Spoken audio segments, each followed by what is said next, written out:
Hi, my name is Mohammed, and today I'll be dissecting Module 2, which is about biological building blocks of the mind.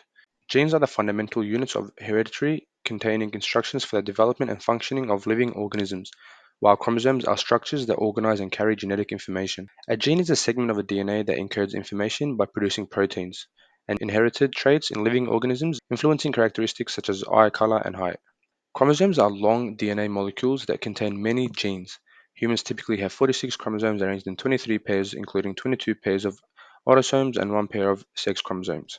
An allele is a variant form of a gene that may produce distinguishable phenotypic effects. Genes can have different alleles that will determine the expression of traits, such as dominant and recessive traits. DNA, as mentioned, is a hereditary material in humans most organisms. It carries the genetic instructions for vital growth, development, functioning, and reproduction of all known living entities. Structurally composed of two long strands forming a double helix, DNA consists of nucleotides, which include a sugar phosphate group and four nitrogenous bases. DNA influences phenotypes through the process of gene expression, where specific genes are activated or deactivated in response to internal and external signals. Phenotypes refer to the observable physical or behavioral characteristics of an organism, which can be influenced by genetic makeup and environmental factors. Difference between dominant and recessive: dominant genes are those that express their trait even if one copy is present. Recessive genes require two copies. For example, an allele for a brown eye is usually dominant over an allele for a blue eye. Alleles determine whether genes are dominant or recessive, influencing phenotypes. And the brain structure and function.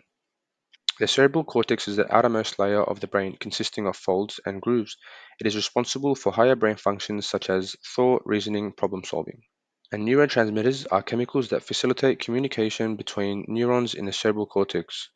Excitatory neurotransmitters increase the likelihood of a neuron firing, while inhibitory ones decrease it. Neuroplasticity and heritability.